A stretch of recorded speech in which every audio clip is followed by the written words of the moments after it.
I feel like each of these songs deserve 30 minutes of me just talking about how great they are.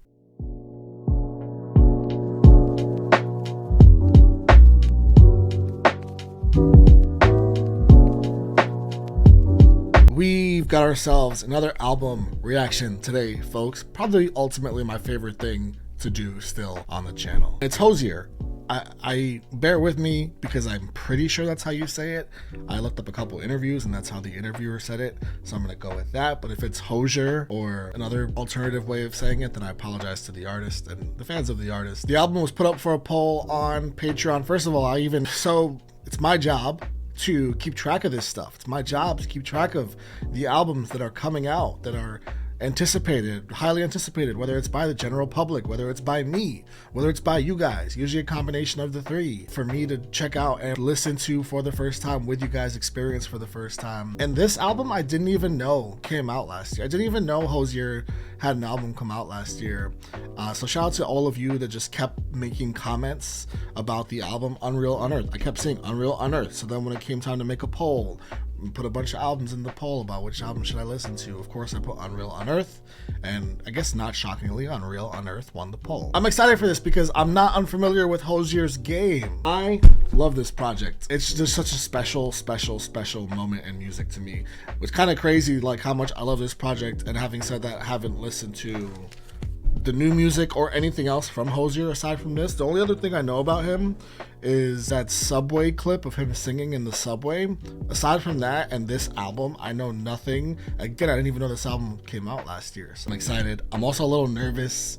This feels like it could be one of those albums where a lot of shit goes over my head, which happens often. Honestly, I pulled up the track list, and just the track list alone, kind of like between the track list and the album art, I don't know why, but I got an immediate Ethel Cain, and plus what I already know about Hozier and what I've listened to, I got a little bit of an Ethel Cain vibe, and that was like probably the most confusing album listening experience of my life, certainly professionally here on the channel. So like, you know, as far as the stories being told and whatnot, even the sonics and everything, you guys know if you were here for that experience. I just wonder where we're gonna go with this, especially when I got this comment from, shout out to you, Marin Levi. Unreal Unearth is a masterpiece of vocals and lyricism. It's important to know that it's inspired by Dante's Inferno, and it's a concept album around the 9 circles of hell. What? So I don't know anything about Dante's Inferno. Is that a video game or a movie or something like that? I don't know anything about the 9 circle of hell.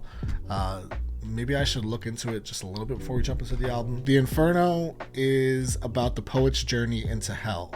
Guided by the poet Virgil, Dante descends through the 9 circles of hell, eventually arriving at the center where Satan himself resides. After escaping hell, Dante and Virgil will go on to purgatory, and then Dante will go on to heaven. So this is going to be potentially Hozier's journey through a lot of hardship, to say the least, and then hopefully making it through that hardship and reaching what, you know, you would define as heaven for him. I still am a little confused going into this. More than confused, more than nervous, I am excited. That feeling, that emotion far surpasses any other emotion that I'm feeling right now. And that's a great feeling going into an album. This is a long album, so maybe I should shut up now. Maybe we should jump into this. Again, most of these song titles, I look at them and I don't even like Selby. I don't know what that means. Icarian. What? Eat Your Young? I think when I saw Eat Your Young, I really started to think about Ethel Cain, Son of Nyx, Butcher Tongue, Abstract Psychopomp. Like, what are we getting ourselves into here? I don't know, guys. Let's jump into the album. Let's have a good time here. Or a terrible time, who knows? Okay, before jumping into this first track, Selby, because there is 2 parts, and it sets the tone for the album. Really quick, I pulled up Selby, what that could mean. It's a person, apparently, who is described as an eminent physicist, ballistician, philosopher, and psychologist. Selby is known for his paradoxically non-scientific beliefs and personalities. If he's known for his non-scientific beliefs, why is he considered a physicist or described as one?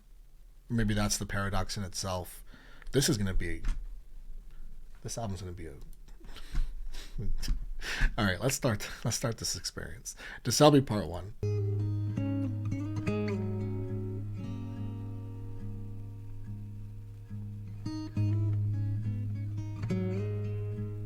Feels very Last of Us. When all of the world is asleep, taking the blackness of air.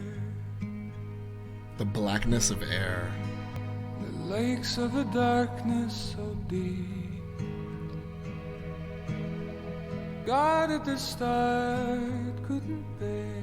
To already talk about, like, reference the very start, which is where God would exist, and to say that even at the start, God couldn't bear the likes of this darkness, the blackness of air. Like, it feels like he's talking about the world before it existed. The black, like, everything's black, everything's so dark that God themselves just couldn't bear, you know, this existence. And I'm already wondering where we're gonna go with this. I have goosebumps already, like, between those lyrics and the slow paced, like, Last of Us sounding guitar, and then his perfect fault, like, head voice. That's a good start.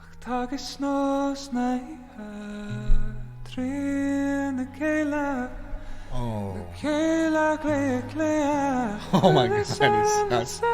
I don't know what language that is, but it sounds so beautiful. You know, he talks about this darkness and existing in this blackness that God themselves can't bear. And then he starts talking about maybe, like, taking in a partner during all this, because he talks about he's got no reflection. He's living in a world with no reflection. The mirroring is gone from it. But still, he fills that void with something or someone, which in your darkest times you can tend to do. You can tend to fill that empty space you're existing in with someone else, and oftentimes that it doesn't turn out to be so great. But we'll see where it goes, especially in the part 2. I'm really excited for that. Like, why he would do what he's done. Like, what has he done to you, Hozier? I'm excited for part 2 again. This is per Genius. Translation on the outro is Irish, or Gaeilge, Gaeilge, Gaeilge. I have no idea how to say that. You're all bright ease, but you come on like night, entangled, together transformed. You're all bright ease, but you come on like night. Art is a transformation.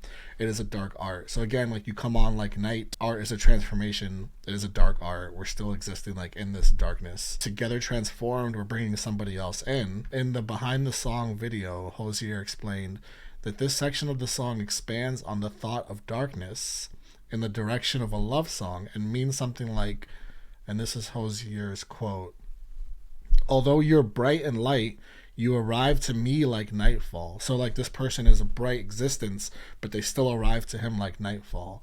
You come like nightfall. You and I sort of mixed up together. You and I metamorphosized. So that same idea of you can't see where one begins and where one ends is an actual metamorphosis of some kind. That's a big track. That's a big track to open your album with, especially with the Irish translation.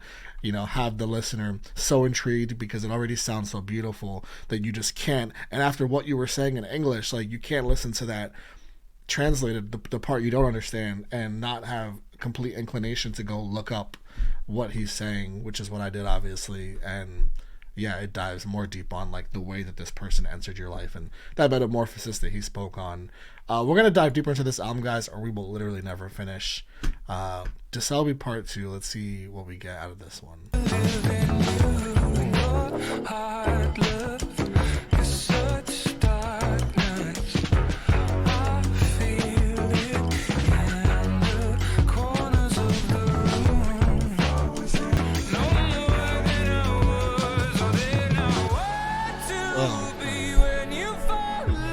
When he does this with his voice, I don't think there's anyone else that does this with their voice and sounds the way that he, you know, there's certain vocals that you can compare, like, certain artists to other artists and be like, oh, okay, they fill a certain void that I'm craving sonically to listen to, but, like, no one else makes me feel the way Hozier feels when he does this right here with his voice.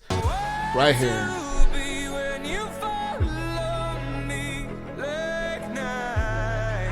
So good. That's interesting. I want to kill the lights.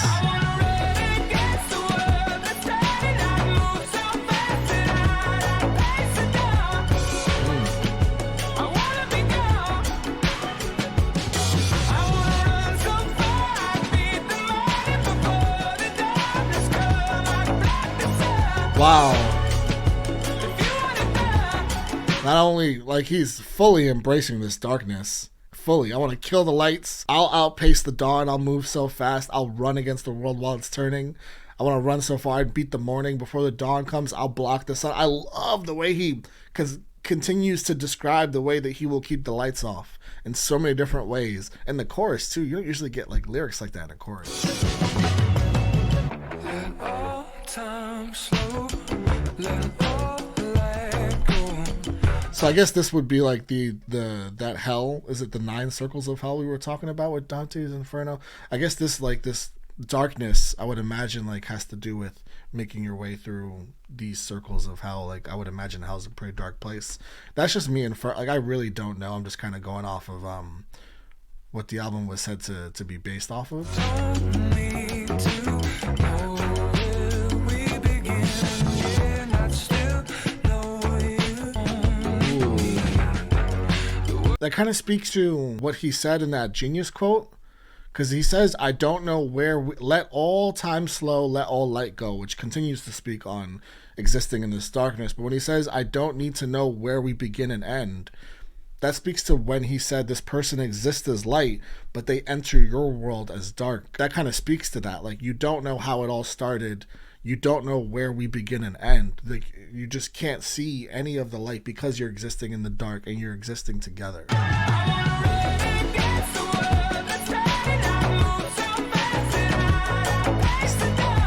I love that note. Bring that back, yeah. So fast.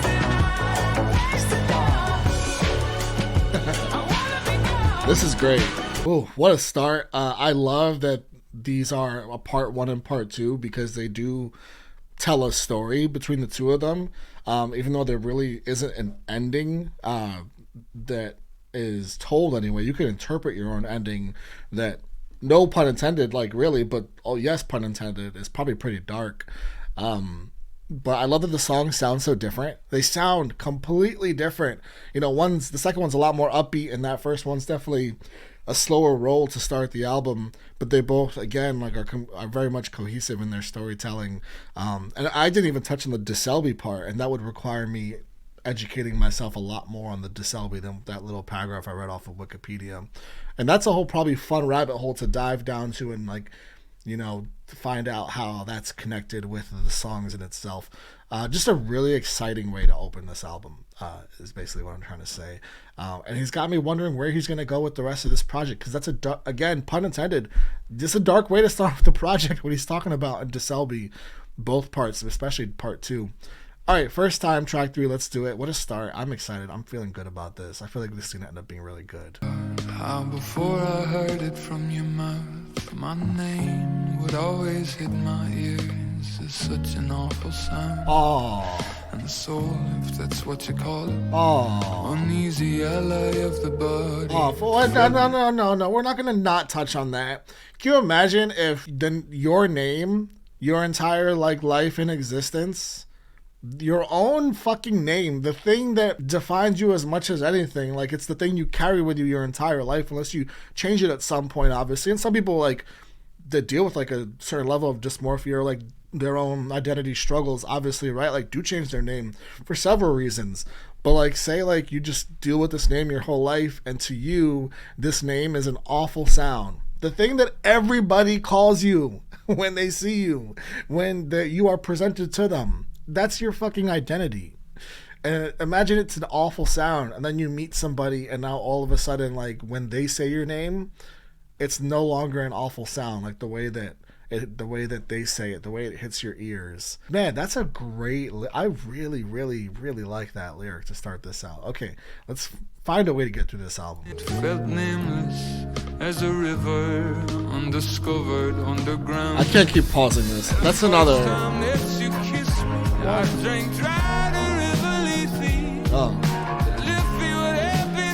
Oh yeah.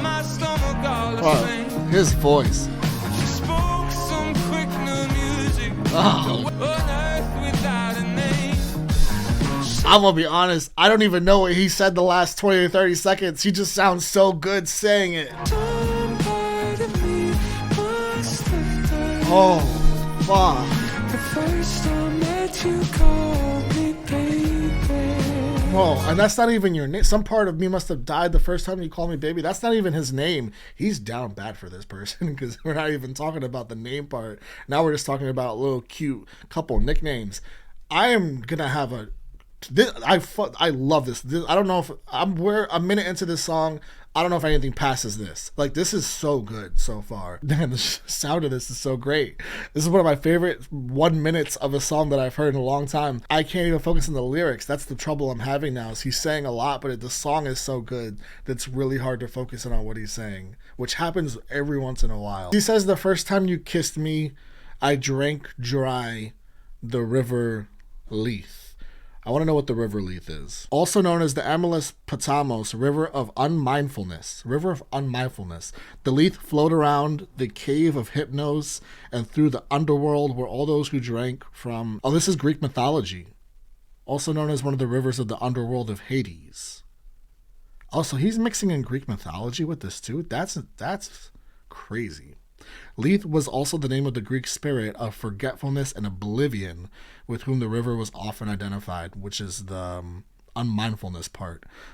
So yeah, you drink from this river, you forget, you're in oblivion. That makes that line hit so much harder. I'm so glad I looked that up because the first time you kissed me, I drank dry the river Leith. I drank the whole fucking river. I was unmindful. I forgot everything else going on in life because you kissed me. That's such a romantic thing to say, by the way. Like, somebody kissed me and I drank the river Leith dry. That pull, that reference from Greek mythology in its own right is just like a crazy pull. Hozier, you're different, sir. You're different. Damn.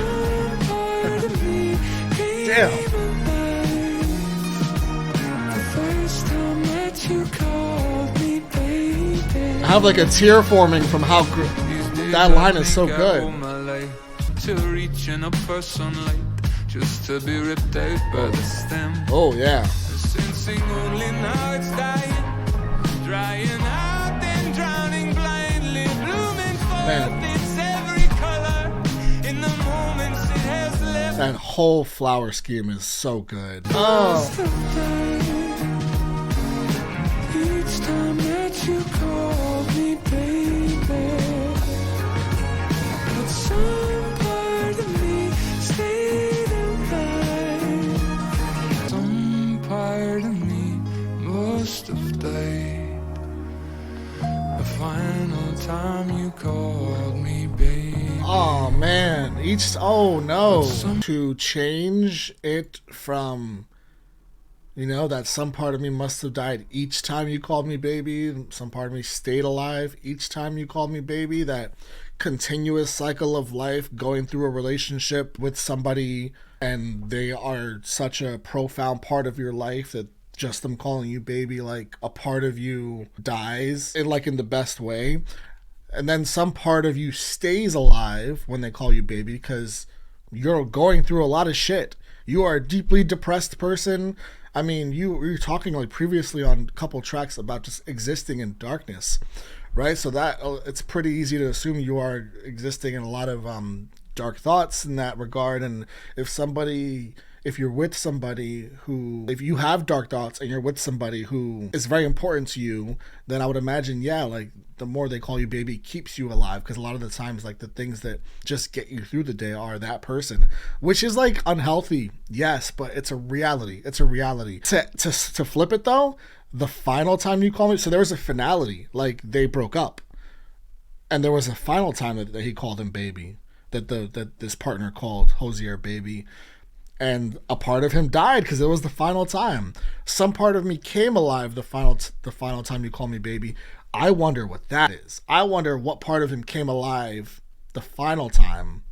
They break up, you never hear this person give you the cute nickname again. They're out of your life, I assume. What part of you came alive? Is it a dangerous? Is it a bad part of you? I don't know. I'm so excited to listen to this album. We're 3 tracks in and I'm so excited for the next 13 tracks to just see where it goes. What in the world? I'm looking at the streams. You guys can see, I have the streams actually displayed for you guys. And this song is excellent. I don't understand. This song is There's 1, 2, 3, 4, 5, 6 other songs with more streams than first time. Those better be better songs because, well, I already heard the Selby Part 2 and that was great. That was great. But first time is like so good. So great. We'll see. I don't know. It's not always, that is, the streams don't always tell the story of like what actually is the best. You know, a lot of it is politics and all that. So we'll see. Francesca, track 4. My life was a storm since I was born. How could I fear any hurricane? Oh, my life was a storm already. Someone asked me at the end. I tell them put me back in it. Oh. And I would do it again. If he's telling these stories in order, I'm gonna be truly mind blown because you don't see that a lot. You don't see true stories being told in albums a lot. Like what's happening here so far. He talked about the end at the very end of the last track. Was it First Time? Yeah, First Time that the relationship reached an end. So we get to track 4, and he's talking about that end. He says, now that it's done, there's not one thing that I would change. My life was, I love this line, my life was a storm since I was born. How could I fear any hurricane? You know, throw me back in. It's fine. I'm not worried. Like I've been through the worst already. Throw me back into it. I can do it. It makes me think of like a boxer who's just down and out, and they're just like they probably lost the fight, but they're just like delusional, and they're like, no, I'm not done. Like, get me back in there. You know, they're the ones like wobbling, but they're not giving up. They're not giving up. And that's it's not even it's not even just that they're not giving up. It's just that they're gonna fight until they truly are out. And that's kind of Hozier's philosophy, I guess. A grip taking hold, like a cancer that grows. Oh. Each piece of your body that it takes. Wow. Though I know my heart will break. Wow, man. This is so good. This is gonna be one of my favorite albums I've ever covered, unless the rest of the album is shit. Like, who knows? But that describing losing this person as like cancer taking them away sort of piece by piece, like describing how painful it would be to lose somebody like that, like that's the worst way to lose somebody, I would say, right? And then describing it that way, but then getting back to the whole like knowing all that, I'd still tell them to put me back in. I go back to the boxer reference. It's basically what you're saying. Like, even though I just got hit by Mike Tyson, throw me back in there because I know I just love boxing that much. I just love this person that much. I love Francesca that much, whoever we're talking about here. Even though I know, like, I know I'm going to lose them again, piece by piece, like cancer taking them away. Even though I know the outcome, put me back into it because that's how worth it the experience itself is. That's, I don't even know. Like, I think of like the best experience of my life, like romantically, that led to like the worst pain, like emotionally, as far as its outcome. And I don't know if I'd want to get thrown back into that situation knowing the pain that's to come, you know, while still keeping in mind like the height of how good it was. I don't know if I'd want to go through the turmoil of how bad it was at the end. You know, that's what I think of. Like, he's making me think about my own real life experiences with this, which I'll always appreciate when it comes to artists and songwriting. Just a minute.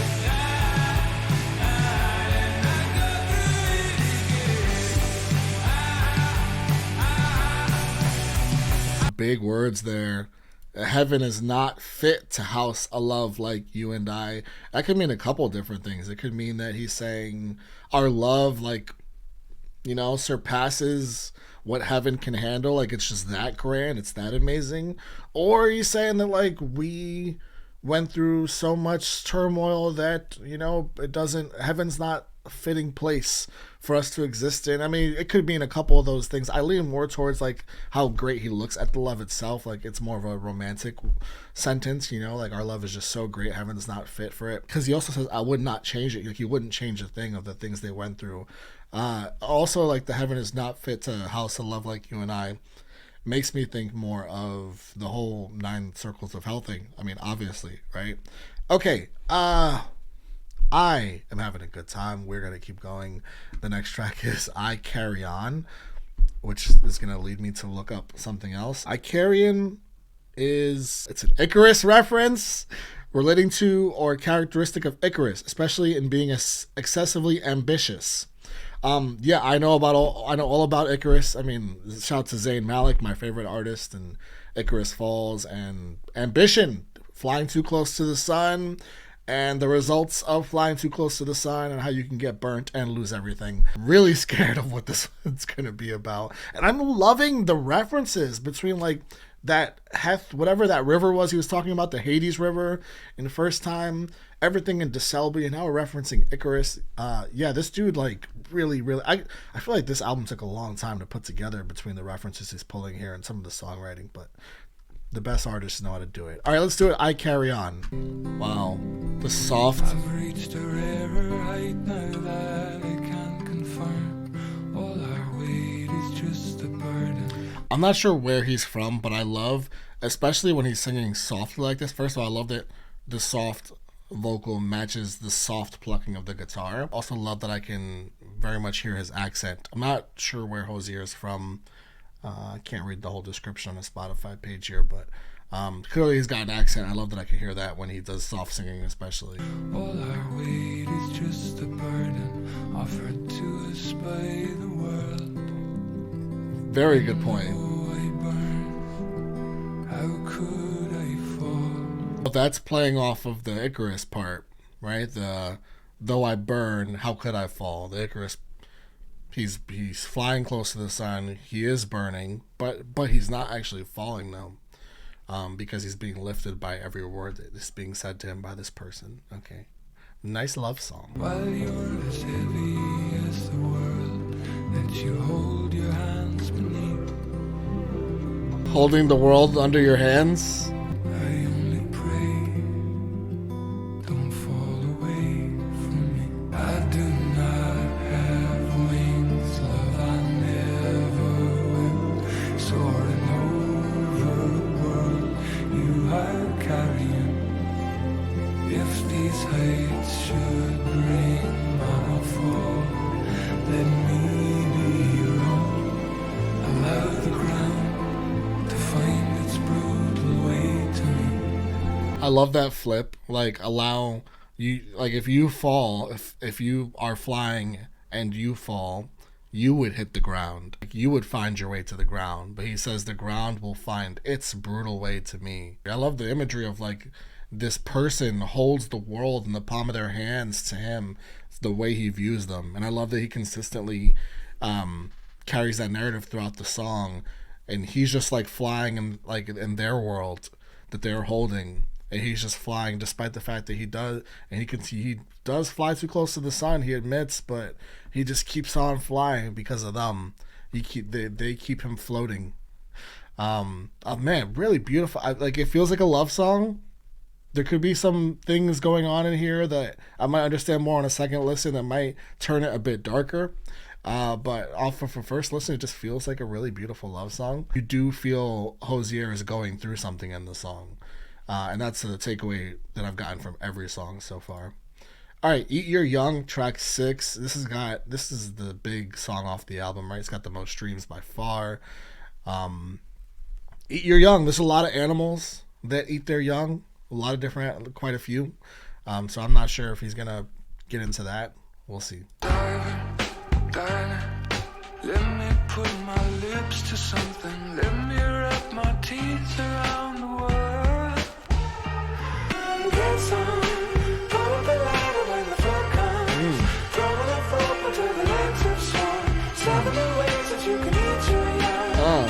Come and get some.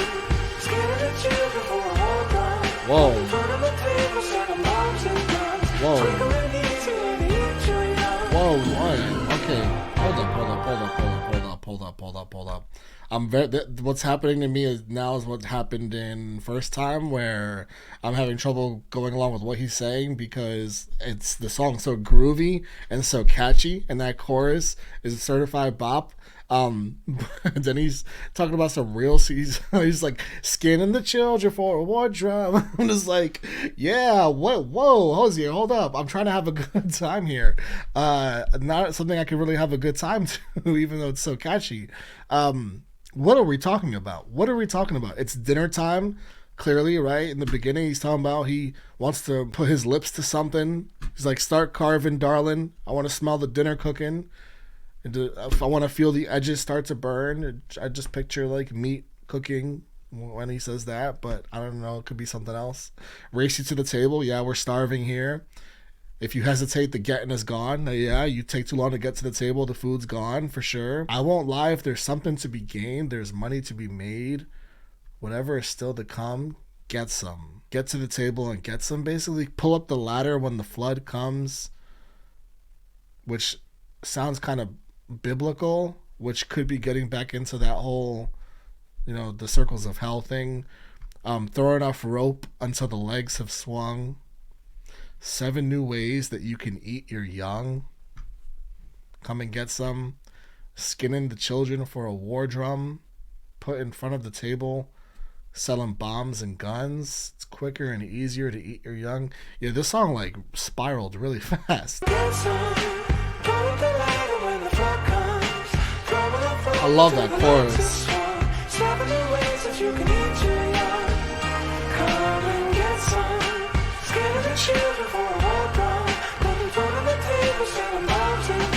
The song is like a really good. It just makes me really uncomfortable.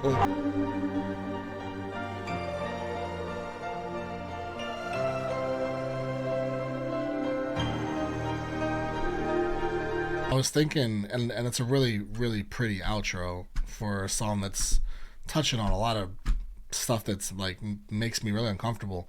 I was thinking, like, is he talking about capitalism? And I looked at the lyrics here really quick, and it looks like he touches on that a little bit here. That first verse is meant to make you uncomfortable, I feel like. He says himself that there's sort of a fun mislead in those first few lines. There's something potentially lustful about hunger. He says he finds the lyrics grotesque in a way, that there's a dark humor to them. But then when you get to the honey, I want to race you to the table, there's money to be made, whatever's still to come. Hozier says it feels like we're in a race to the bottom at times. What is the most I can extract out of something for the cheapest? The place where that ends up are the challenges where a lot of people are living with now, that will be living for the next 20, 30, 40 years. Yes. Absolutely. That's a Hozier quote directly, and that very much makes me like kind of like blends my thought, my kind of what I was feeling from the song with the reality of the song. Then there's a description. This line serves as the bridge between the eating imagery and the more figurative gluttony woven throughout the song. Gluttony for money, violence, and war. It's crazy. Listen, I know. Well, really quick, let me go through this chorus. Pull up the ladder when the flood comes. The speaker and their lover seek to escape an event similar to that of the biblical Genesis. Throw up enough rope until the legs have swung. Climbing a rope instead of a ladder. It calls for the imagery of a hanged body's swinging legs. Oh, throw up enough rope and then the legs have swung. That would be someone hanging off a rope. Oh my goodness. Jesus, this song is dark. Yeah, give someone enough rope and they will hang themselves with it. Skinning the children for a war drum, putting food on the table, selling bombs and guns. Hozier explained, adults and people who are not long in this world are playing with the lives of children and the futures of children for their own political ends. Oftentimes, children are the ground in which that culture takes place. I know that this album came out in 2023, but like summer of 2023, I think. So, that happened for October, but like certainly what's been going on for the last 4 months, this feels incredibly relevant right now. This song, talking about skinning the children for a war drum, and it's not, I just want to have a good time with you guys at this album reaction and not even get into like the cruelty that's happening in the world right now, but the relevant, the fact that he wrote that, then the relevance of the song now speaks to the fact that the song lines like this have been relevant across the history of time. It's just kind of crazy to think about that. That's crazy that this song has the most streams, because you can imagine people listening to this song just because it's a good song. Like, you hear the song, like if you heard it like radio play or wherever you heard it, and you didn't dial into the lyrics, and you were just like, yeah, da, da, da, da, da, da, da, da, da. Like, yeah, this is really catchy. Use it for your TikTok or whatever. But like, get into the lyrics, and it's like, oh my god. Okay, all right, let's move on, guys. Damage Gets Done, track 7, Hozier and Brady Carlisle. That's cool. We had nowhere to go, and every desire for going there. I heard once, it's the comforts that make us feel numb. We'd sleep on somebody's floor, wake up feeling like a millionaire. I like the stage being set, like, without shame. You open up and that's the first line. Without shame, I'm about to tell you the way I'm living my life is very much non-materialistic. I'm only worried about the experiences of life and not so much like the materialistic parts of life. And I want to let you know that that's without shame. I'm just out here trying to experience. I got 2 outfits to my name, and the person I'm with is wearing the other one. So really, I only got one. I heard it's the comforts that make us feel numb. Which is why I avoided that, I would assume, because we're talking about going out with no way to get home. Like, we don't have the means to get home, and we'd end up sleeping on someone's floor because we don't have the means to get home, because we're just out having a good time. Wake up feeling like a millionaire, probably just because, like, to us, that is the feeling of being a millionaire, is not like the comforts of life, like financially, but more so just like the experiences. So the tone's been set. I just particularly love that Without Shame opening line.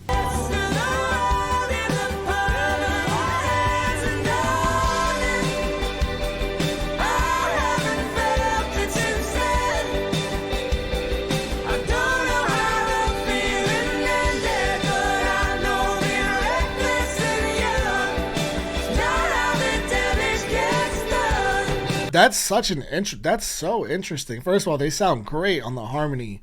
But talking about being blamed for a world we had no power in, a lot of the messaging here relates to the last song, so that's cool. It's not cool that we live in this fucked up world, but like, as far as the songwriting, that's cool. Being blamed for a world we had no power in. I wish I'd known it was just our turn, because we were just getting by. I wonder if he's talking about, because he's being blamed for a world that he had no power in. You and I had nothing to show but the best of the world in the palm of our hands, kind of like, again, their experiences. I wonder if because, like, he got a little bit of money, you know, through becoming an artist and becoming, you know, just having a little bit of a success, he now feels sort of like in the blame for the part of the world in which he, you know, prior to had no power in, where he was just getting through and existing, you know, sort of, you know, paycheck to paycheck, so to speak, as a lot of people do.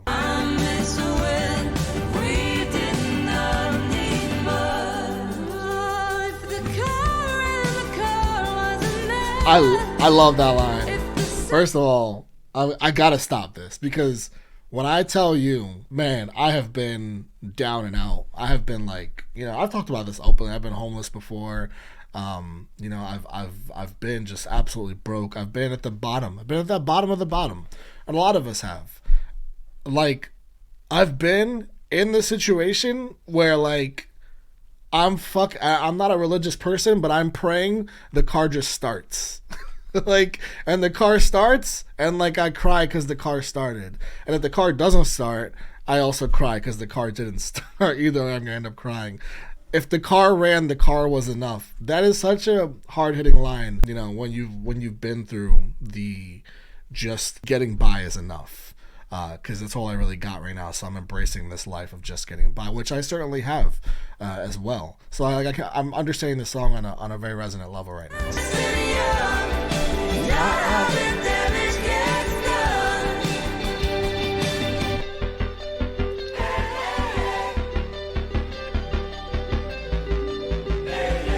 I really like the overall messaging of this song. Like that part that really speaks out in the song. Like, I know that being reckless and young is not how the damage gets done. When Hozier's, it's not like an out of place line, because he's already talked about again, like I just said, the previous song very much speaks to how the damage gets done in this world.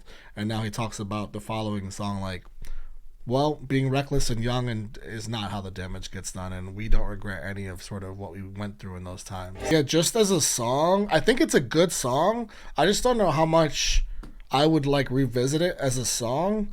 That being said, it is a good song, and I love that he's got something to say again and again. The fact that it ties in with other parts of his album, particularly You're Young. I have to listen to it again, just as far as like, am I going to go back to this? Doesn't really mean much saying it now, because I often end up loving the songs that I thought I wouldn't go back to on a first listen the most. So I've usually avoided even saying that, but because I end up loving those songs the most. So Who We Are, track 8. I feel like Damage Gets Done will go hard live. Let me say that.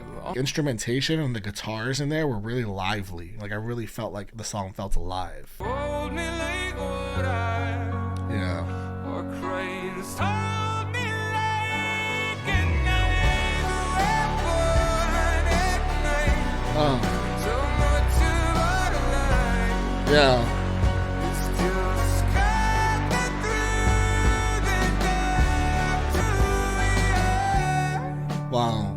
I love that the knife reference, and then just talking about like so much of life is just carving through the dark to get so far, and the hardest part is just like who you, like yourself, like your own existence. And that brings me back to the first couple tracks, which I feel like we haven't fully revisited, and he's again bringing that theme back of like traveling throughout darkness. Chasing someone else's dream. That's real. This phantom light Ooh, Phantom Light. happens like an image. Wow. But it happens like a night. Before he goes back into this, I really like this chorus. I love this phantom life, and then you bring the knife imagery back with the sharpens like an image. Before you talk about sharpens like a knife, you bring the knife back into it. But all of that connects everything, because he's talking about chasing someone else's dream, sacrificing, giving your time to something undefined in this phantom life. I feel like all that just speaks to like being preconditioned to just like growing up, and kind of like the expectation of the only way you'll be able to get by successfully in life is to do A, B, C, and D. And that's not necessarily like what you might want to do at all, oftentimes, but like it's told to you that that's the only, like someone else's dream. This is the only way you're going to be able to get by, bud. So you better get with the program that is life. And again, it's not necessarily for everybody.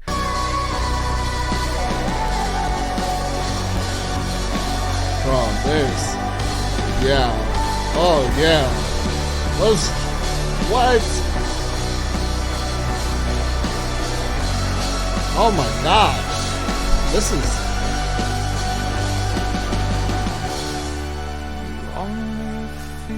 That outro, the drums on that, and the guitars. What did he say earlier in the song about holding water? Because he's talking about like quietly slips through your fingers, falling from you drop by drop. That would be holding water. In the beginning it says, what I had left here, I just held it tight, so someone with your eyes might come in time to hold me like water. Whoa. And then at the end of the song, you talk about like that slipping through your fingers, falling from you drop by drop. Man, there's a lot going on in this song, and I want to understand more of it. But it does feel like parts of life that aren't exactly. It's like I didn't sign up for this shit. Kind of a feeling that I get from this song, and that shit is life. All right, let's move on. I really like that song. That song should have more streams. That song is so good. And the instrumentals across all these tracks are incredible. And his voice is such a shining moment on all these songs too. I feel like I'm not even pointing that out enough because of all the stories being told. All right, Son of Nyx. We're only halfway through the album. That's fucking insane. And I've got to look up something else. Who is Son of Nyx. It's trying to take me to Reddit. I don't want to go down a Reddit thread. The song represents Dante's first steps towards the light on his journey through hell. Okay, I'm going to stop there before I get spoiled by anything else about the song.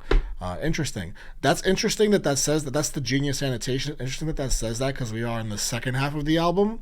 So now we start making our way towards the light. That's interesting. We'll see if we get to that in Son of Nyx. There's no lyrics. Oh, it's like a... That's so... Oh, I love the idea of that, because it's like an interlude. It's halfway through. You would be on your way towards the light as Dante, after all this talk about existing in darkness in the first half of the album. You gotta give me some of those brighter sounds if we're seeing the light. And I'm getting that.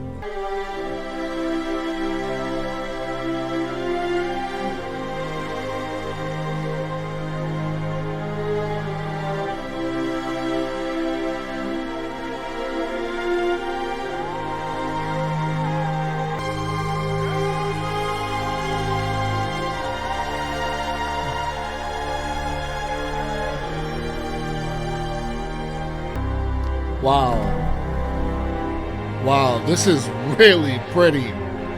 This is stunning. Oh my god, with headphones on. I love this. Is one of my favorite tracks on the album. It's just an instrumental. I feel like I saw the light. I feel like Dante, and I feel like I'm seeing the light. Hozier, you are a special human. All things on track 10.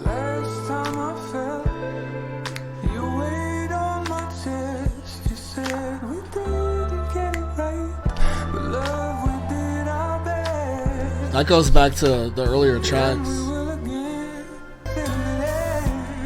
Oh. Yeah.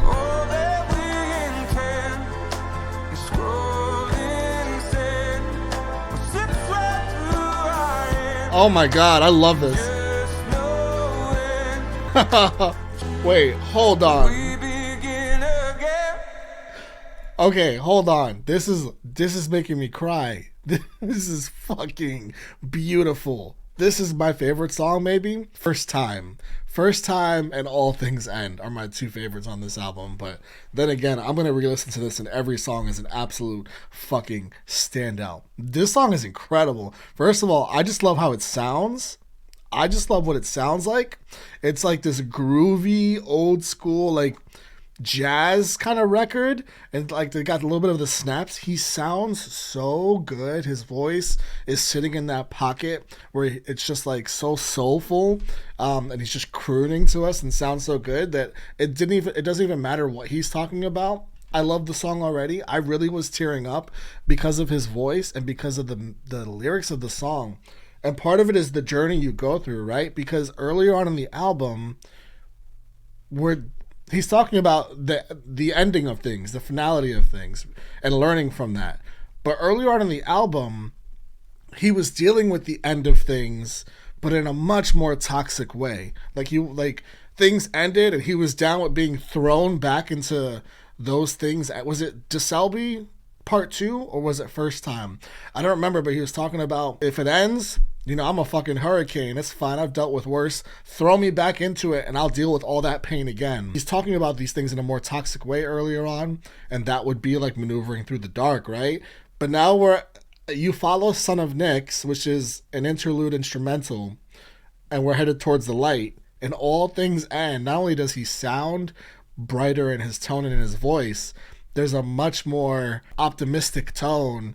And he's learning in life, which we haven't really heard at all in this album. The message of this is incredible. Like, we didn't get it right, but we did our best. That alone is a tone he hasn't taken in this album. And we will again fuck up. It's gonna fucking happen. We will not get it right again as long as we do our best. That moving on in time, taking more from everything that ends, all things that end. All we intend is scrawled in sand. All we intend is scrawled in sand. Like, it can all be changed, right? Like, sand isn't cement. Sand is like, sand can wash up with the shore. Sand can just get knocked over. It slips right through our hand. knowing everything will end should not change our plan. I just love speaking about understanding that things can come to an end, but that shouldn't change the way you go about life. It shouldn't like having an understanding that things are going to come to an end, and that's okay. Like kind of accepting that as well. Like life is sand in a way. It's really emotional. I don't know why I found this first minute so emotional.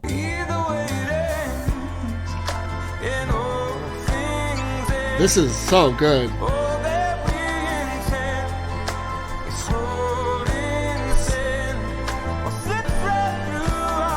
This is so good. Oh, there's a chorus.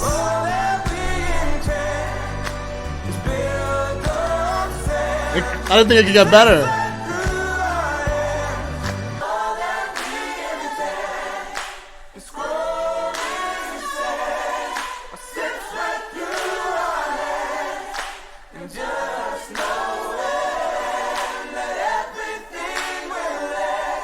I don't know why this song makes me so emotional. What is going, like when that chorus came in, you can just hear the enthusiasm and the coming together of the vocals that are going on in the chorus, along with the message of the song. Oh man, that hit me like a truck at the end. The song was already hitting me. Just a song about acceptance, feels like ultimately, which again is just a different tone than what we've gotten on the album. So we're getting that progression. I love this. I want to listen to the song again. I would press play again if this wasn't going to already end up being one of my longest videos ever. What a standout moment on this album. Let's move on. I want to listen to that song again. I don't want to move on. To play to someone from a warm. What? Oh, the song is called To Someone from a Warm Climate. What is that word? UISCEFHUARAIT.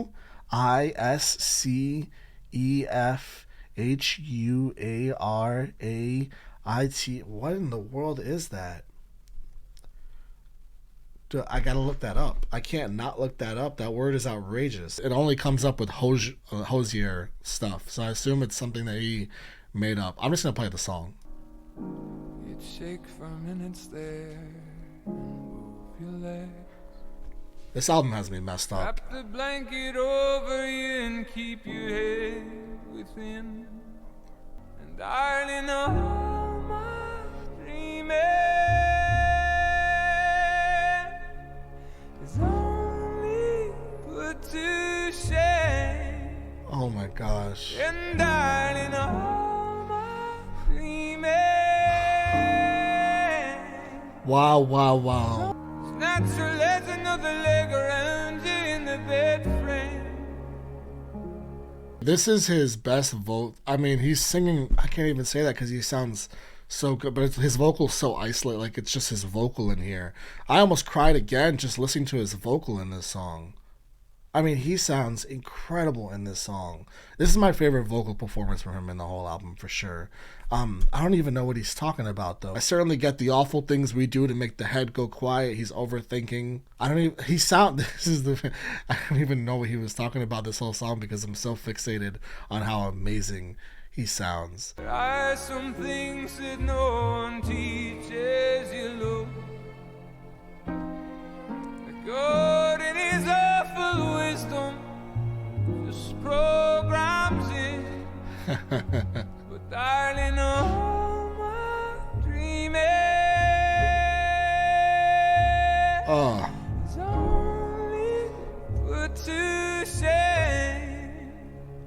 I wish I could sing that the river of my arms had found the ocean. The river of my arms have found the ocean. This man is a poet. And I only stopped because not for that line. There are some things that no one teaches you that God in his awful wisdom first programs in. That's another hell of a line. I'm looking up the lyrics to this because I want to understand this song so much more because it is the most beautiful song on this project. I mean, sonically, certainly. The lyric is a reference to intercourse. It's a reference to the beauty and nature of the relationship. What does that big word mean? Gaeilge is the language. I'm not going to try and pronounce that. I definitely butchered it earlier.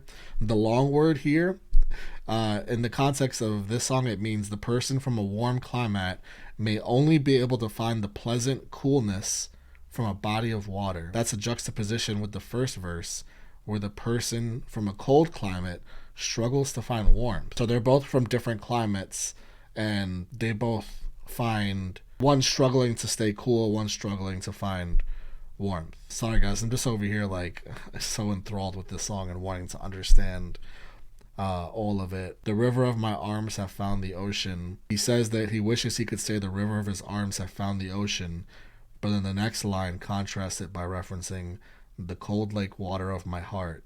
Lakes are isolated bodies of water that never find the ocean. This may be him correcting river to lake to show that he wishes it were a river that had found the ocean, but it is just a lake boiling over with no other place for the water to go. Oh my goodness. Yeah, because he does say the river of my arms have found the ocean, because there is a connectivity there. And then he says, I wish I could say the cold lake water of my heart, which would be, there is no connectivity. That is just like no other place for the water to go in the lake. So leave it to me to like go into this song like pessimistically, like just as far as like, is Hozier gonna devastate me with this song? Meanwhile, the whole song's just a love song. It's just like a beautiful love song, which comes off the back of like the last All Things End kind of being a love song to life and to again, just like acceptance of life and acceptance of finality, and that's okay. We gotta move on somehow. Butchered Tongue, track 12, track 11, another amazing moment on this project. I'm so glad that there's more tracks. When I first see 16 tracks, my first thought is like, that's a pretty long album, and there's always a little bit of nervousness because it's like it's hard to like hold up that many tracks and like the album still be good. But I'm always here for more tracks if the album is good. Thankfully, this album has more tracks because this album's end up being great. Butchered Tongue, track 12. How the mouth must be employed in every corner of itself. This is To insane. say Apalachicola or Hushpikina like we barra, I'm not even gonna look that up. and promise softly some of somewhere else. I'm not gonna look that up because that obviously references his personal, like his childhood, his direct come up. So yeah, but the amount of words he's used in this album that require being looked up he might have broken a record already for me as far as albums listened to on the channel. Butchered tongue still singing here above the ground. Ooh. The ears were chopped from young men. If the pitch cap didn't kill them,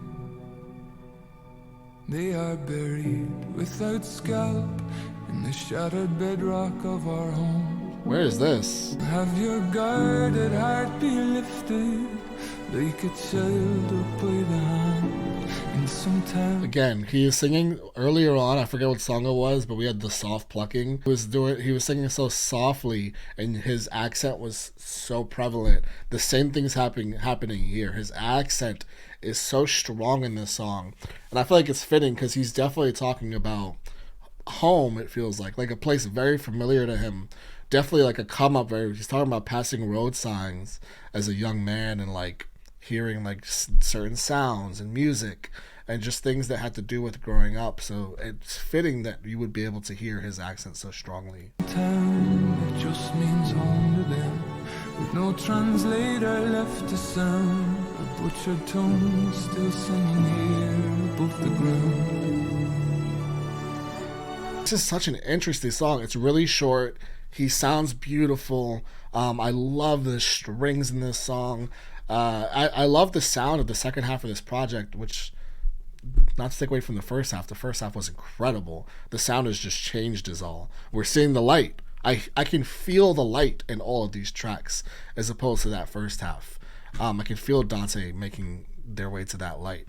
The butchered tongue is still singing here above the ground. He said that earlier. The butchered tongue is still singing here above the ground. I don't know who had their tongue butchered. That's got to be some kind of reference to home. He says right before that, feel at home, hearing a music that few still understand. I wonder if that's referencing There's a lot of consistent Irish references, like words that I have no like understanding of, and I wonder if that's what he's talking about. Like he's, he grew up on certain kind of music that isn't understood really anymore, but he understood growing up and is just very important to him. It got a little dark here. The ears were chopped from young men if the pitch cap didn't kill them. Like if you didn't die, you made it through, your ears were chopped off. They are buried without scalp in the shattered bedrock of our home. Buried without scalp in the shattered bedrock of our home doesn't sound too great in a song talking about what I thought was your home. So there's things that are making me think one thing, but then I read other things and I'm thinking another thing. Give me butchered tongue. Butchered tongue. Please. These things in the beginning are what I thought they were. They're locations. That's what I thought. It makes sense because he's talking about traveling around shortly after that when he talks about passing many road signs. Are they places in like Irish places? He's comparing those places to the local places, to local Irish places of his childhood. A butchered tongue still singing here above the ground. Let's press that. Butchered tongue here takes on two meanings. First, a reference to the common butchering of languages, such as Irish. Butchering a language. Okay, because tongue is a language. The second, a more colonial impact. Native languages and speakers of it were literally butchered under colonial regimes in attempts to suppress. Hozier speaks on both phenomenons and appears to link the two. While the Irish language survived the brutal oppression, it did not come out unscathed, and today many Irish people can't speak it. Wow. That's, yeah, so he is referencing a language that was essentially eradicated. Native languages and the speakers of it were literally butchered under colonial regimes in attempts to suppress. So literally the language was eradicated. It was eliminated along with its people. And that's what he's talking about. That is what he's talking about when he says butchered tongues. And it is the double meaning. And that's why the lyrics go into like some dark places. And he literally says like, your ears would be chopped from you and you'd be buried without scalp. It is an homage to his home and to this language that no longer exists. While it's an homage while talking about the harsh realities of what was going on. Yeah, and when you talk about the ears that were chopped from young men, if the pitch cap didn't kill them, says Hozier references the brutal actions inflicted upon Irish rebels by the British forces during the Wexford Rebellion of 1798. Referencing the practice of cutting off body parts, particularly ears. The pitch cap was also the first method of torture used on the rebels, in which hot tar, or pitch, was poured onto a person's head in a paper cap, causing severe pain, often resulting in death. Oh, isn't that what Daenerys did to her brother? Anyways, yeah, none of that is funny. It's terrible, but I love that he's so direct about it. He doesn't he literally says the ears were chopped from young men. If the pitch cap didn't kill them, I just learned what the pitch cap is and it sounds terrible. And a lot of the times you would write around that, like you would write something else that alludes to that, but you wouldn't say that. But Hozier just fucking says it. He's like, no, the ears were chopped from young men. So like as a first time listener to the song, it's almost like, well, I'm not used to someone being so direct about such a terrible thing that happened. Is like, what am I reading here? You're reading the reality of what actually happened, and I really appreciate that about this song. When I re-listen to this song, whenever that happens in the edit, whatever, probably later on tonight, just on my own time, this song is going to take on a whole new meaning on second listen, as are other songs that I looked up the meaning to after I listened to them. All right, let's keep going, guys. I hope it's okay that I'm taking these little after song breaks to sort of, not breaks, but like moments to look up lyrics and meanings that I'm not understanding, because I honestly, it just speaks to what I think of this album. I'm so impressed. I'm truly blown away by what's happening song to song to song, that it feels criminal to leave one song and move on to the next without understanding what I just listened to, because that's how impressed and how much respect I have for Hozier and what he did here. This is one of my favorite projects I ever listened to on the channel ever. We're 12 tracks in. I can say that I can get that out there. Anything but track 13. Come here to me, I wish I was a mayfly on the river Tay. I'd fit all my joys and my pleasures in one place. I think that's the second time he's used that come here reference or word. And I just assume that's like an Irish thing. This is someone who very strongly embraces their heritage, and I really appreciate that. I'd lower the world in a flood, or better yet, I'd cause a drought. If I was a riptide, I wouldn't take you out. Okay. I don't wanna be anything. Look, I wanna be loved. So loud I talking says to me. Yeah. I wanna be the thunder of 100,000 hooves moving quick. If I was a stampede, you wouldn't get a kick. Damn. Okay, the all these wanting to be so much larger than life, but like not in the way you typically would use it, because this is someone who's very clearly made it clear that like he in the song with Brandi Carlile, you know, he doesn't live for those things. He lives just for the experiences of life. But like larger than life, just as far as like his references, as far as nature go, are incredible. The body of water reference, talking about making a riptide or causing a flood, but not hurting anybody. Being as loud as like seismic, being the thunder, like you saying thunder, which makes me think of like nature, but then he talks about 100,000 hoot, like a bunch of horses, the thunderous sound of that. Just the way the way he describes that is incredible.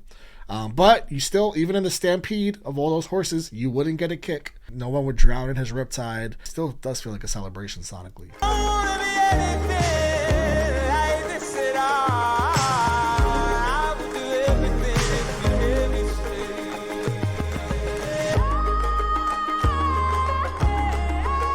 stay. This is really interesting because it sounds like someone struggling to exist, which is something that I've felt on this album. He's spoken about that in the first half of the album when he says he doesn't want to be anything. It kind of speaks to like not wanting to even exist or be here.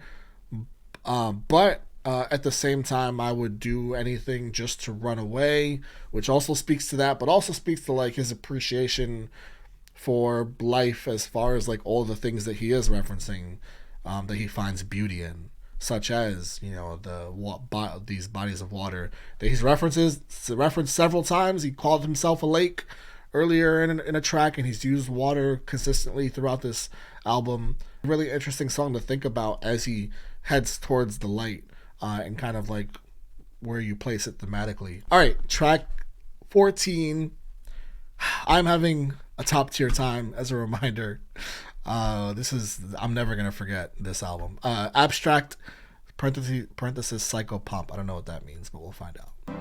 The earth from a distance, see how it shines. Yeah. See how it shines. See how it shines. The moment I knew I'd no choice but to love you. The speed that you move, the screech of the car. This feels like such a celebration of life. This feels like somebody who's come to terms with appreciating just being alive and being super observant and seeing things that happen and understanding that they either happen for a reason or they happen as a result of circumstance. But either way, just appreciating all. I mean, I remember The View, which is, that alone just says like this is somebody who's present and who is living through the memories of being present.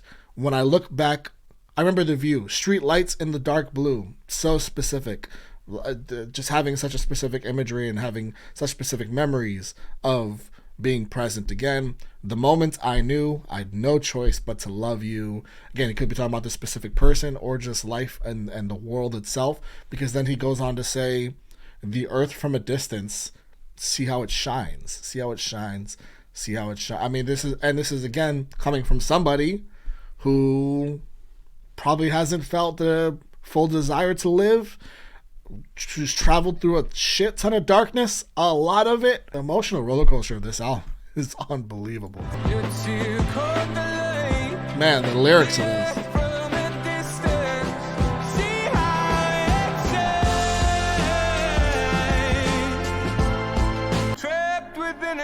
distract from a moment of my life. Yeah. The weeds up through the concrete, the traffic picking up speed. Oh my gosh. Oh, my love and terror balanced there between those eyes. This is first of all, I just want to say the Grammys aren't a real thing, because this, I didn't, where was this? This is, you know what I'm saying?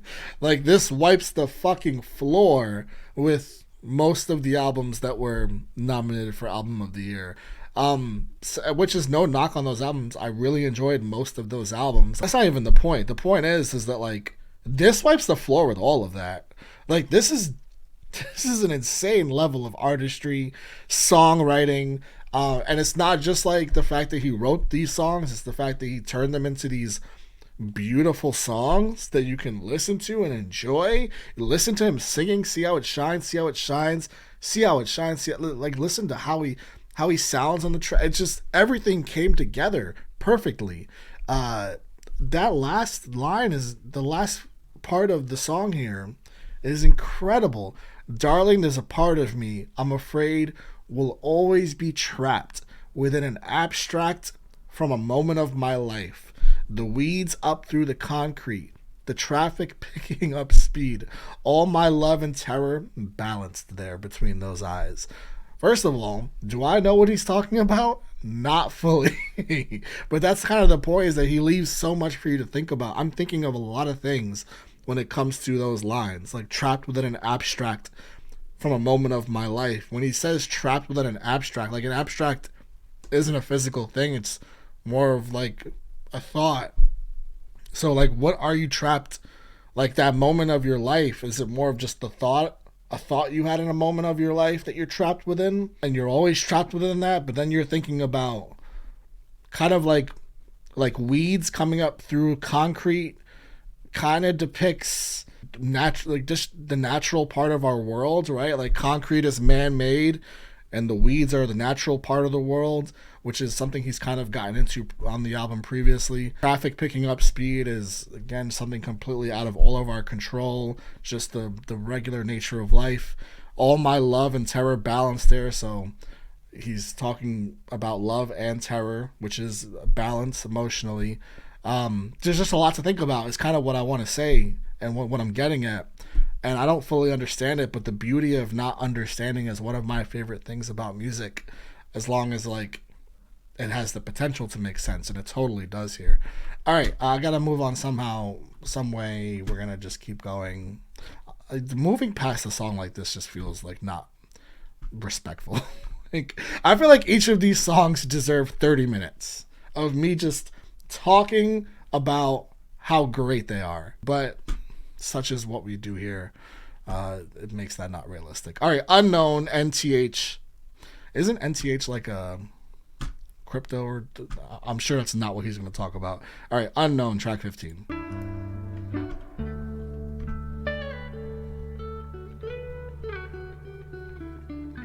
Also, the second half of the album, just like the light guitar, like the guitars and just the general light sound of everything, which is, I'll touch more on it at the end. Let's somehow finish this. I thought you were like an angel to me. Wow. The consistency of his, he is, like, committed to these references. Swam a lake of fire. I'd have walked across the floor of NEC. I mean, there's some biblical stuff going on in there, but it also is consistent with the nature references he's made throughout the project. Speaking of biblical, he also says, so I thought you were like an angel to me. Wear a blinding light shone on you every night, on either side of my sleep, but you're held frozen like an angel to me. I'm sorry, guys. I know I keep doing this, but funny how true colors shine in darkness and secrecy. Like, you show your true colors in darkness and in secrecy. If there were scarlet flags, they washed down in the mind of me. Like, if there were flags out there, like you say red flag, He's saying scarlet because he's Hozier. He's not going to use basic ass words like red. Man, the writer in me is punching myself in the face listening to this project. Because if this is the bar, I'm fucked. If there were scarlet flags, they washed down in the mind of me. Like, I didn't see those flags, that the true colors that shine in darkness and secrecy. I didn't see them because they were washed down in the mind of me, where a blinding light shone on you every night. Like, that's all I was really focused on and encumbered with. More than being unknown. So much of the living love is the being unknown. Hold me, angel, for the first time. Oh, we flipped the script. Your smile, now I can see its pieces still stuck in your teeth. Oh my gosh. And what's left of it, I listen to it tick. Every tedious beat, going unknown is any angel to me. This is insane. This is insane. This man is insane. This man's pen. I haven't thrown a single pen because I'm just overwhelmed by this project. This project deserves all the pens I've ever owned thrown into the air at the same time. You called me an angel for the first time, which flips the script. My heart leapt from me. And that reminds me, you called me an angel for the first time, my heart leapt from me, reminds me of earlier on in the project when he hates his own name and just this person's, like his name coming out of this person's mouth just like changes his entire view of his own name. Just an incredible. There's so many lines in this project that stick out quite sharply. Pun intended, because of the knife references in the other song earlier on. Anyways, my heart leapt from me. You smile. I can see the pieces of my heart stuck in your teeth. Crazy. Also, I have the album cover in front of me, and like his teeth are sticking out. What's left of my heart, I listen to it tick. Every tedious beat. Going unknown as any angel to me, which references back what he's, it's more the being unknown.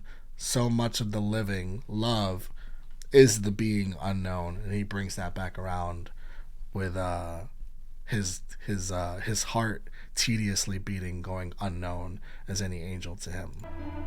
It ain't the empty home, baby. You know I'm good at my own. She'll love, baby, you know it's more than being unknown. There's a lot there at the end.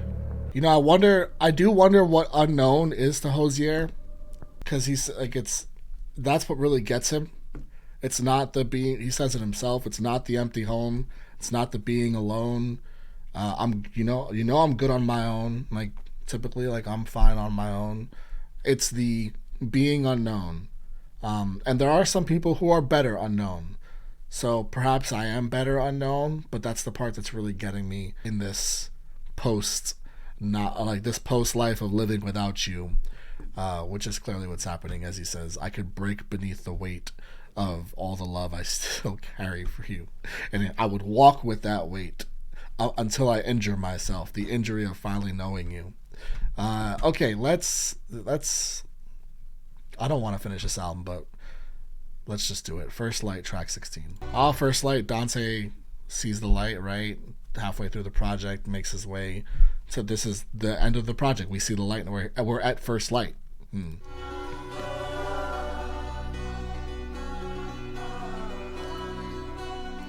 kind of feel like I'm in church. Your eyes open at first, 1,000 miles away.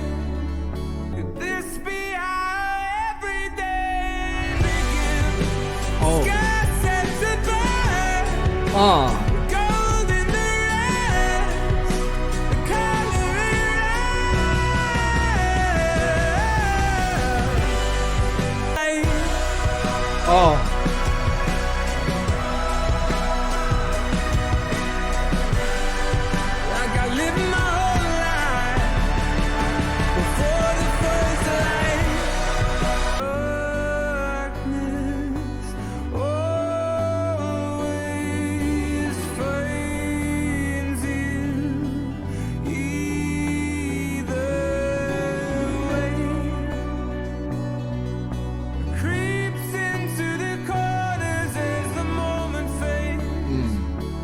It's so interesting that he would describe this new feeling that he discovers, right? We've reached the light, and he's so descriptive of this new feeling. Like, could this be how every day begins? The sky set to burst, the gold and the rust, the color erupts. What a fucking way to describe that, by the way. Not like the color bursts or the color explode. No, the color erupts. Think of like a volcano, and which would be entirely consistent with all the ways that he's described nature and just natural occurrences throughout this entire project, be it him calling himself a hurricane or a riptide or a thunderous combination of hooves hitting the ground as like a bunch of horses. She's just been entirely consistent throughout the project in that way. This is such a fucking consistent project, by the way. About all that, this description of like a new time for him, and yet he brings it back to like, well, wait, that darkness is gonna find you either way. It creeps into the corners as the moment fades, like as these great moments, these light infused moments begin to fade, darkness is creeping its way into a corner. It's just interesting how he would find a way to bring that back into the fold, which is like a realistic approach to life, much more so than earlier on in the album. It speaks to someone who's learned and experienced, that's for sure. It's the balance. He literally spoke about that in the last track, at the very end of the song, about what his eyes see, the light and the dark, the bad and the good. When he talked about at the very, very end of the last track, I feel like he's kind of talking about that here. All right then.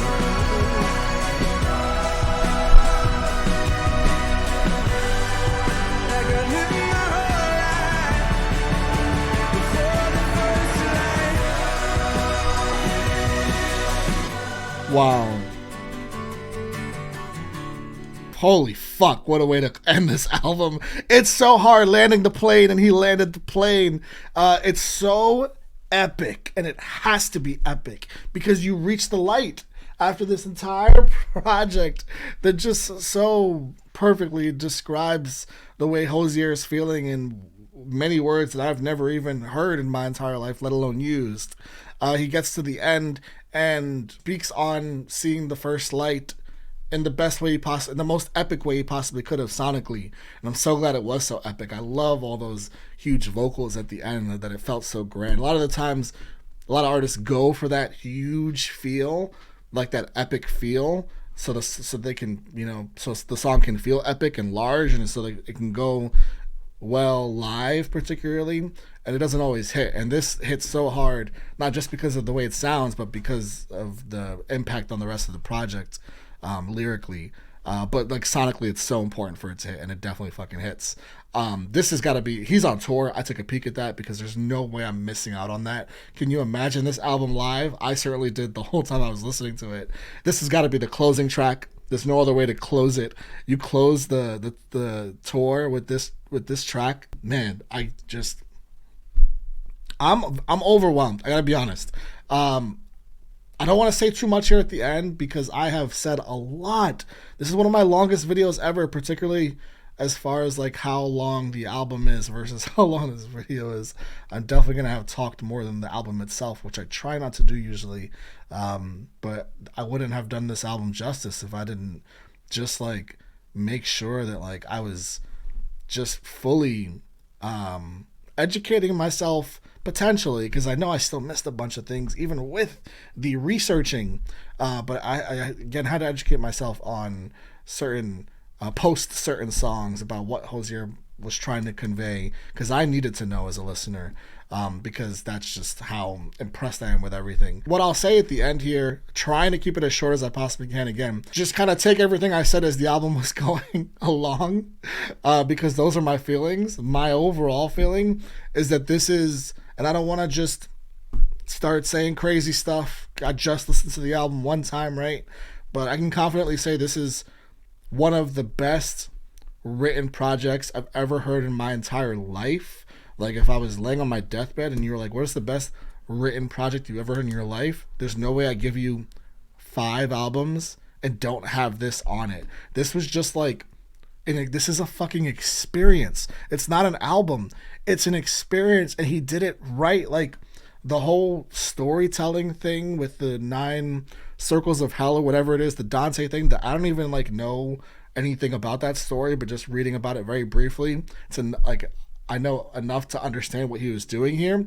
The fact that he nails that completely and also takes you through that journey in sequential order, like it makes sense. Like the fact that you reach the middle of the album, it's an instrumental. When you first start to see the light, you actually feel like you're seeing the light in the instrumental. You feel like you're maneuvering through the darkness in the first half of the album, and then you feel like as the second half of the album is going on, you feel like the light's coming closer and closer, and he's touching on things and cross-referencing things throughout the album constantly. And again, just the writing is, I don't know, there's like things that happen in life that truly feel like there's no way to describe how good they were with words, and that's how I feel about this album.